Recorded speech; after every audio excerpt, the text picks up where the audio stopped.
नमस्कार दोस्तों। दिल की बात आपसे इस अब तक नया एपिसोड, नई कहानी, नई हस्ती और फिर से नई मुलाकात।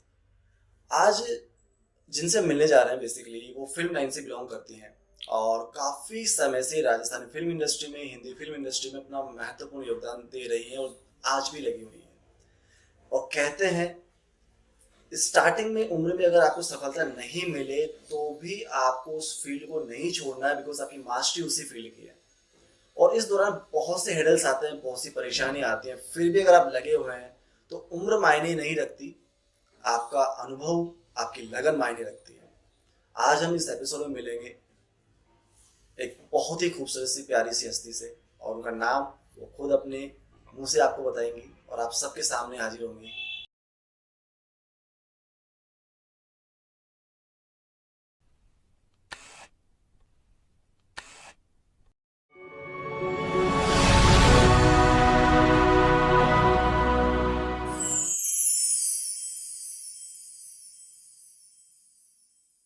नमस्ते, सत श्री अकाल, अस्सलाम वालेकुम, गुड मॉर्निंग। मैं आपकी दोस्त Meenakshi Parmar Vaswani, TV and film artist. काफी राजस्थानी मूवीज में भी काम किया है, हिंदी मूवीज, वेब सीरीज और डिफरेंट चैनल्स के लिए डिफरेंट एपिसोड्स।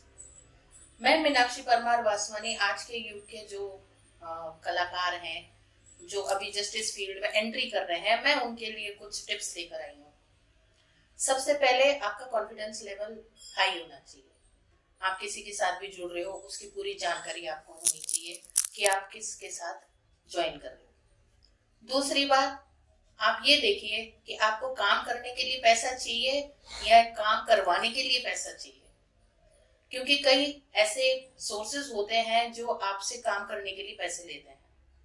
मैं चाहूंगी कि उन सबसे आप दूर रहिए, क्योंकि जिसको काम देना है वो आपके टैलेंट को देखकर देगा, ना कि आपके पैसों को देखकर। ये सब बातें बड़ी फिल्म इंडस्ट्रीज वहां पे अच्छी लगती हैं, लेकिन हम जिस दौर में बैठे हैं, अभी जिस जगह बैठे हैं, वहां पे ये चीजें मायने नहीं रखती। अभी जो कुछ भी जो मायने रखता है वो आपका टैलेंट और आपका हुनर। तो मैं अपने सभी बच्चों से यही कहना चाहूंगी, जब भी आप किसी भी चीज को लेकर डिसीजन ले, तो पहले उसके बैकग्राउंड को जाने, उसके प्रोफेशनल बेनिफिट्स क्या हैं उसको जाने। तब आप किसी भी फील्ड में, यानी कि सिर्फ एक्टिंग ही हो, एनी फील्ड, आप जब तक उसकी पूरी जानकारी ना लें, उसमें आप कदम नहीं रखें। हाँ, तो ये हुई बात कि हम जब एंट्री कर रहे हैं तो हमें क्या जानना चाहिए। सबसे पहले जिस गुरु के पास आप जा रहे हो, जिस थिएटर को आप ज्वाइन कर रहे हो, जिस एकेडमी को आप ज्वाइन कर रहे हो, पहले देखो कि उनसे बेनिफिट कितना हुआ है। 100% हुआ है, 50% हुआ है, 90% हुआ है, वो पहले आप चेक करिए। जिस तरह से पेरेंट्स हमको प्राइमरी स्कूल में डालते हैं, नर्सरी पढ़ाते हैं, फिर प्रेप पढ़ते हैं, फिर फर्स्ट सेकेंड 10th 12th, फिर हम कॉलेज जाते हैं, लेकिन हमारे पेरेंट्स ये चाहते हैं कि जो हमको टीचिंग्स मिल रही हैं उससे हम अपनी सक्सेस की तरफ बढ़े।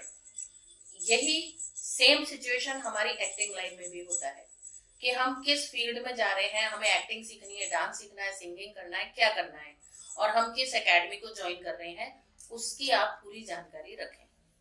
कई बार ऐसा होता है, काफी टाइम तक स्ट्रगल करने के बाद भी हम लोगों को वो अचीवमेंट नहीं मिल पाता जिसकी हम बहुत अपेक्षा रखते हैं। तो फिर हमें क्या करना चाहिए? क्या हमें ये फील्ड छोड़ देना चाहिए? नहीं, क्योंकि जितना टाइम आपने इस फील्ड को दिया है स्ट्रगल करने में, सीखने में, लोगों के साथ आपके रिलेशनशिप्स बनाने में, तो उस चीज को आप एक हथियार बनाइए। उसी चीज को हथियार बना के आप आने वाली पीढ़ियों को क्या समझा सकते हैं, वो आप एक अच्छी तरह से उसके बारे में मंथन करिए।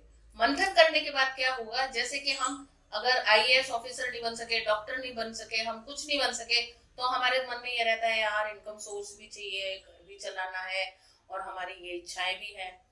तो हम लोग क्या करते हैं, जैसे आपने देखा होगा, कई लोग कोचिंग सेंटर्स खोल के बैठ जाते हैं। हम कामयाब नहीं हुए तो क्या हुआ, हम दूसरों को तो कामयाबी की लाइन पे ला सकते हैं।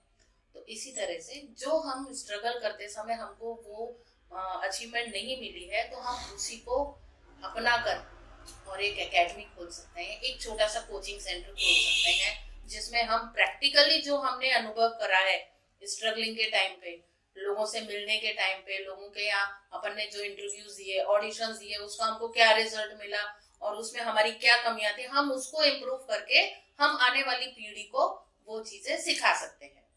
उससे क्या होगा, एक तो आप में भी अलग से कॉन्फिडेंस लेवल ऊपर होगा, और दूसरा जो बच्चे आपके पास आएंगे, सीखने आएंगे, उनको एक पकी पकाई डिश, एक अच्छी सी रेसिपी मिल जाएगी जिसके लिए उनको ज्यादा स्ट्रगल करना नहीं पड़ेगा, और वही आपकी सक्सेस एक की होगी। इट विल बी अ की टू योर सक्सेस। तो मैं ये चाहती हूँ कि जो बच्चे निराश हो जाते हैं, डिप्रेशन में चले जाते हैं, तो प्लीज आप कोई गलत रास्ता ना अपनाएं, बल्कि उसी चीज को अपना हथियार बना के, अपना एक वेपन बनाकर आप आगे लड़िए। हो सकता है कि आप इससे और भी जो अचीवमेंट आप नहीं कर सकते, उससे डबल अचीवमेंट आपको मिल सकता है। आप एक अच्छे मेंटोर बन सकते हैं। आज आप देखिए डांसर, कोरियोग्राफर्स, रेमो डिसूजा को कोई नहीं जानता था, लॉरेंस सर को कोई नहीं जानता था, टैरेन सर को कोई नहीं जानता था, गीता माँ को कोई नहीं जानता था, लेकिन उन्होंने वही कोरियोग्राफी सीखी, कोरियोग्राफी उन्होंने बड़े बड़े स्टार्स के साथ की। आज वो लोग एक मेंटरशिप लेकर बैठे हुए हैं। आज उनका एक नाम है, एक मुकाम है। जिस फील्ड में आप जा रहे हो, अगर मान लो आपको उसमें अचीवमेंट नहीं मिला, तो उसके ऑप्शंस और भी होने चाहिए। क्योंकि कई बार ऐसे होता है कि हम लोग जो है, जब अभी अचीवमेंट नहीं मिल पाता तो हम लोग थोड़ा डिप्रेशन में चले जाते हैं। अब डिप्रेशन क्या होता है? डिप्रेशन की परिभाषा मैं आपको बता दूं, डिप्रेशन हमें अपने आप से ही नहीं होता। हमें कुछ गार्जियंस भी देते हैं, कुछ पेरेंट्स भी देते हैं, कुछ हमारी फ्रेंड सर्किल देती है, कुछ हमारे रिश्तेदार भी देते हैं। क्यों?